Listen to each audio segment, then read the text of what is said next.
Hi everyone. In today's tutorial, we will show you how to fill a shape with color in Canva.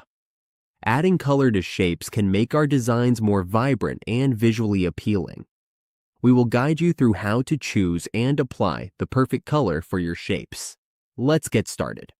On your editing dashboard, we will add a shape. To add a shape, we just need to click on Elements. Here, we can see the Shapes section. Now, we will choose a shape.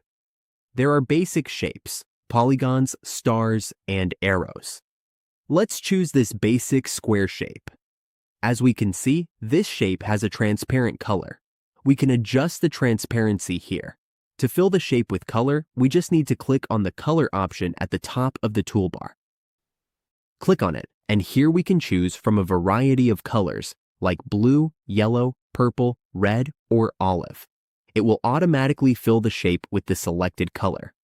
We can also adjust the transparency by clicking on the transparency option here. This depends on your style. We can also add text if needed, and we can resize the shape, make it smaller, or move it anywhere on the canvas. And that's it. We have successfully filled a shape with color in Canva. Now our design looks more colorful and professional.